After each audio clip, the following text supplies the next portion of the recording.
Sautéed vegetable ক্যাসেরল কি এই যে ভেজিটেবল যে রাইস পেপারগুলো আছে এইগুলো একটু গরম। এখন বাজে 9:15 সকাল। তো সারা রাত্রি বৃষ্টি হয়েছে, কি বৃষ্টি বাবা, গাছগুলো খুব ভালো লাগছে বৃষ্টির জলে। যাই হোক, এত বৃষ্টি মানে এই প্রথম এতক্ষণ ধরে দিল্লিতে বৃষ্টি হলো। ওই 10 মিনিট 5 মিনিট করে হয়, আর এত গরম, একটু কমেছে গরমটা। যাই হোক, ব্যালকনিটা পুরো কাদা কাদা হয়ে গেছে একদম বৃষ্টিতে। রোদও উঠেছে বেশ, আকাশটা একটু মেঘ আছে কিন্তু রোদও উঠেছে। সারা রাত্রি বৃষ্টি হয়েছে, এখন আবার পরিষ্কার হয়ে গেছে। গুড মর্নিং সকলকে। এখন 9:30 বাজে। আমার সব স্নান পুজো সব হয়ে গেল। যাই হোক, এখন থেকেই আমি আমার ব্লগটা শুরু করছি। সকাল থেকেই ভাবি কখন আসবো আপনাদের সামনে। সকালবেলা একটু এইসব পুজো টুজো থাকে। যাই হোক, গুড মর্নিং সকলকে। এখন থেকে আমি আমার ব্লগটা শুরু করছি। আশা করি আপনারা সবাই ভালো আছেন, সুস্থ আছেন। তো চলুন, সারাদিনের কি করছি না করছি সবই আপনাদের সঙ্গে শেয়ার করব।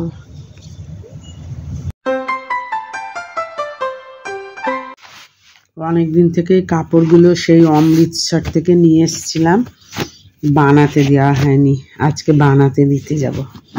এই যে, আর এইটা আমার বান্ধবী চিত্রিতার থেকে নিয়েছিলাম আজরাকের, এটাও বানাতে দেব। পড়ে আছে, অনেক দিন হয়ে গেল কাপড়গুলো বানাতে দিয়ে আসি। এখন ওই কাপড়গুলো দেখালাম, ওইগুলো টেলারের দোকানে বানাতে দিয়ে আসি। এরপরে আর ওরা অর্ডার নেবে না, পুজো এসে যাবে, তাই ভাবলাম আজকেই দিয়ে আসি। এই চিত্তরঞ্জন পার্কে টেলারিংয়ের দোকান, টেলারের, মানে আমি এই দোকানে বহু দিন থেকে বানাতে দিই। এত সুন্দর বানায়, কাইয়ুম দারুণ বানায় সালোয়ার কামিজগুলো। এই যে চলে এসেছি, চলে এসেছি এখানে টেলারের দোকানে চলে এসেছি।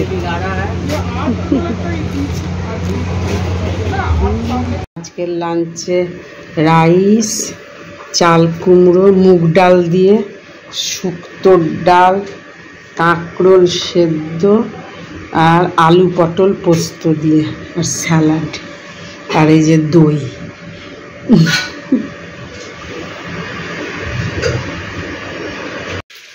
এই যে আমার বোন করছে ভেজিটেবল ক্যাসেরল। হ্যাঁ ঠিক আছে, যারা চিজ খায় একটু উপরে চিজ দিতে। সটেড ভেজিটেবল ক্যাসেরল কি কি আছে এর মধ্যে?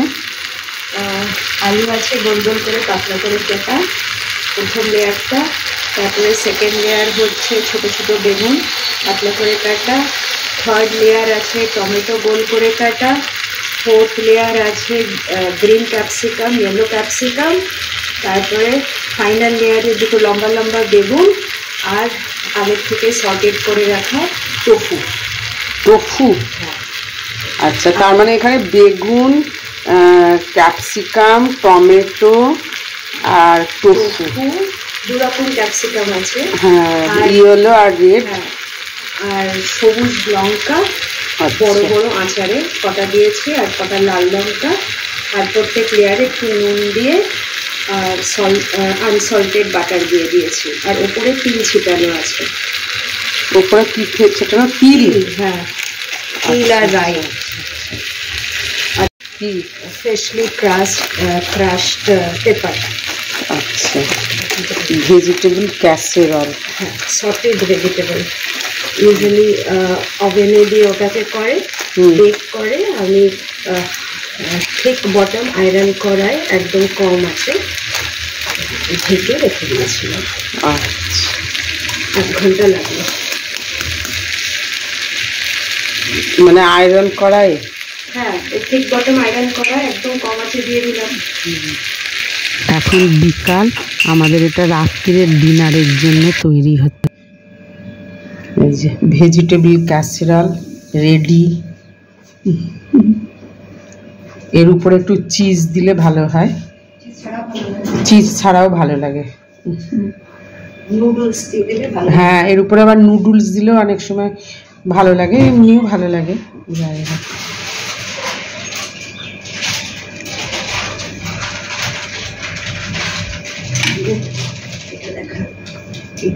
এটা দিয়ে খাবো রোল করে।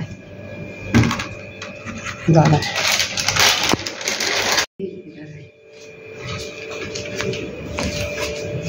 এই যে রাইস পেপার, ওইটার মধ্যে রোল করে, ওইটা রোল করে খেলে ভালো লাগবে খেতে।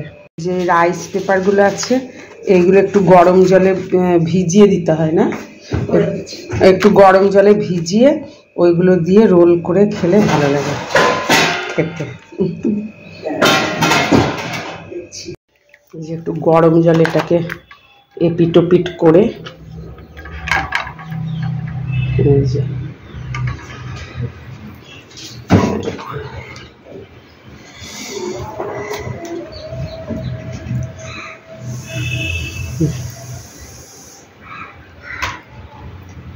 এটা অ্যাকচুয়ালি এর মধ্যে স্যালাড রোল করে ভালো লাঞ্চ নিয়ে যাওয়া যায়, ক্যারি অন। পেটও ভরে যায়। রাইস পেপার, এটা রাইসের একটা পেপার খেলেই ভরে যায়। হ্যাঁ, ব্যাস। আর এটাকে যদি ভাজো তাহলে ফ্রাইড স্প্রিং রোল হয়ে যাবে না, তো এটা স্টিম। অনেকে ফ্রাই পছন্দ করে, তো এটা আবার ফ্রাই করলেও হয়ে যায়, আর স্টিমে এরকম খেলেও ভালো, হেলদি। আর এটা যারা গ্লুটেন খায় না, ময়দা বা এটা, যারা আটা ময়দা খায় না তাদের জন্য এটা খুব ভালো। হ্যাঁ,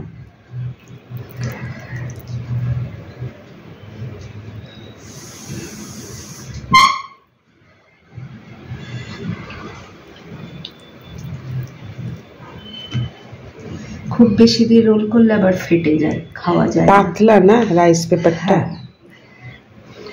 নানান সাইজের পাওয়া যায়, এটা 22 সেন্টিমিটার একটা আমি কিনি। এগুলো অ্যাকচুয়ালি ভিয়েতনামে ওরা খুব বানিয়ে এটা ওরা খায়, ফ্রেশ একদম দিয়ে লাঞ্চে নিয়ে যায় বা কিছু। বাহ, খুব সুন্দর। এই যে এটা একটা খেলেই পেটটা ভরে যায়, এতটা মানে ওই ভেজিটেবল আছে, তারপরে রাইস পেপার। যায় একটু বিকালবেলায় ইভিনিং ওয়াক করে আসি, হাঁটাও হবে, আর একটু ফল টল নিয়ে আসি, দেখি কোনো ফল পাই কিনা। অনেক দিন পরে, আজকে কয়েকদিন পরেই হাঁটতে বেরিয়েছি, হাঁটাই হয় না, বৃষ্টি পড়ে বিকালবেলায় বেশি।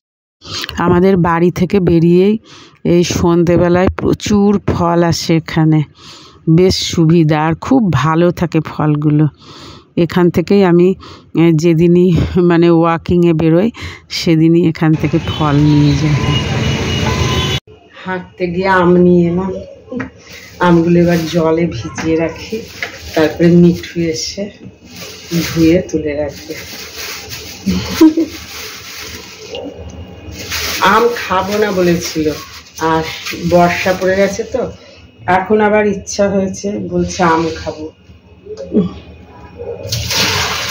দিয়ে আবার বলছে আম খাবো। এখন আমগুলো খুব ভালো আসছে।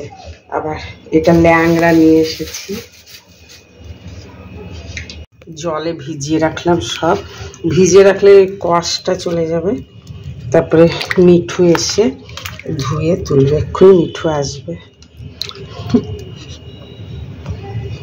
থাক, এখন আমগুলো এই যার কাছে আনলাম খুব ভালো থাকে আমগুলো, মিষ্টি। কি এখন অ্যামাজন থেকে না এইটা অর্ডার করেছিলাম, এই গাছে দেওয়ার, গাছে ফুল হচ্ছে না, এইটা দিলে নাকি ফুল হয়, গ্রোথ বুস্টার।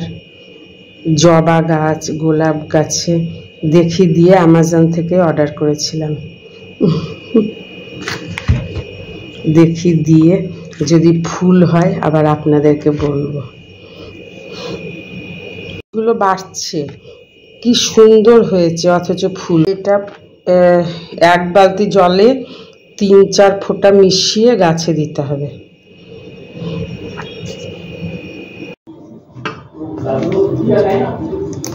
আরে বৌদি বিস্কুট আনছে, এই ছোট ছোট প্যাকেট আনছো কেন? আরে বড় প্যাকেট পেলাম না, বলছে কি আজকাল বড় প্যাকেট নেই চলতা। তো আমি বললাম 5টা প্যাকেট দাও অন্তত 10 টাকা করে। এগুলো 10 টাকা করে? হ্যাঁ বলছে সস্তা তো। বলে কি 5 প্যাকেট নেই, হয় 3 প্যাকেট হয়। অন্য দোকানে যায়নি, না না না ওইদিকে। আচ্ছা এগুলো বলে সস্তা হয়ে গেছে তো 10 টাকা করে দিয়ে আমি বললাম ঠিক আছে তাহলে 3টেই দাও। ভালো হয়েছে। কি করব, বড় প্যাকেট নিয়ে আসি প্রত্যেকবার, অন্য দোকানে দেখবো। আর ইচ্ছা করছিল না বিকালে। ওই জামা কাপড়গুলো বানাতে দিয়ে এলাম তো। কোনগুলো? কারণ ছিটগুলো ছিল না, ওই অমৃতসর থেকে এনেছি, তারপরে চিত্রিতর থেকে। ওইটা বানাতে দিয়েছি বানাতে? হ্যাঁ আজকেই দিলা? হ্যাঁ বানাতে আজকে দিয়ে এলাম। তোমার দাদাই দেখো মাঠি দিয়ে খাবা, খাবা না? তুমি খাও, তুমি খাও। যাই হোক, আজকের ভিডিওটা এখানেই এন্ড করছি। আমাদের তো ডিনারও হয়ে গেছে, 8:30 বাজে। আজকে ওই যে আমার বোন বানালো, ওটাই ছিল আমার ডিনার। খুব ভালো হয়েছে খেতে। যাই হোক, আবার আসবো নতুন ব্লগে, নতুন ভিডিও নিয়ে। আপনারা সবাই ভালো থাকবেন, সুস্থ থাকবেন। আর ভিডিওটা ভালো লাগলে প্লিজ লাইক, শেয়ার, একটু সাবস্ক্রাইব করে দেবেন। Tata, good night.